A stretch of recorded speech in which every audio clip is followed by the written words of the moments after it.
Fatima bint कैस रजी अल्लाह ताला अन्हा बयान करती है कि मैंने रसूलुल्लाह सल्लल्लाहु अलैहि वसल्लम की तरफ से ऐलान करने वाले को मुनादी करते हुए सुना कि नमाज के लिए जमा हो जाओ। तो मैं भी चली आई और रसूलुल्लाह सल्लल्लाहु अलैहि वसल्लम के साथ नमाज पढ़ी। जब आप नमाज से फारिग हो गए तो मिंबर पर तशरीफ लाए और आप हंस रहे थे। आपने फरमाया, हर शख्स अपनी जगह पर बैठा रहे। फिर फरमाया, क्या जानते हो मैंने तुम्हें क्यों जमा किया है? उन्होंने कहा, अल्लाह और उसके रसूल बेहतर जानते हैं। आपने फरमाया, मैंने तुम्हें डराने या खुशखबरी सुनाने के लिए जमा नहीं किया है। मैंने तुम्हें इसलिए जमा किया है कि तमीमदारी ईसाई था, मेरे यहाँ आया, बैत की और इस्लाम कबूल किया, और उसने मुझे एक बात बयान की है जो मेरी बात की तायद में है, जो मैंने तुम्हें दज्जाल के मुतालिक कही है। उसने मुझे बताया है कि वह जहाज में सवार हुआ।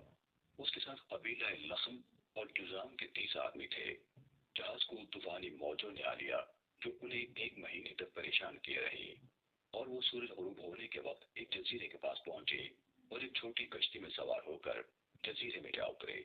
तो उन्हें एक जानवर मिला, इसकी धुन भारी और जिस्म पर बहुत बाल थे। उन्होंने कहा, कमबख्त तू कौन है? उसने कहा, मैं जज्जाजा हूँ। उस गिरजे में एक आदमी है, उसके पास जाओ, वो तुम्हारी खबरों का बहुत मुश्ताक है। जब उसने हमारे सामने आदमी का नाम लिया तो हम उससे डर गए कि ये कहीं शैतान ना हो। हम जल्दी से चले और उस गिरजे में दाखिल हुए तो एक बहुत बड़ा इंसान देखा। इस कदर बड़ा इंसान हमने कभी नहीं देखा था, जिसे बड़ी सख्ती से बांधा गया था और उसके हाथ गर्दन के साथ बंधे हुए थे, और हदीस बयान की।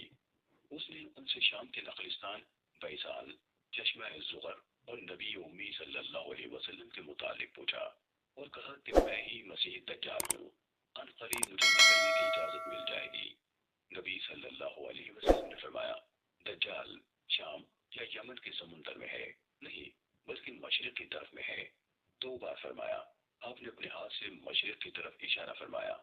सैयदा फातिमा बिन्त कैस रज़ी अल्लाह तआला अन्हा कहती हैं, मैंने ये हदीस रसूलुल्लाह सल्लल्लाहु अलैहि वसल्लम से याद की है और बकिया हदीस बयान की। सुनने अबू दाऊद हदीस नंबर 4326।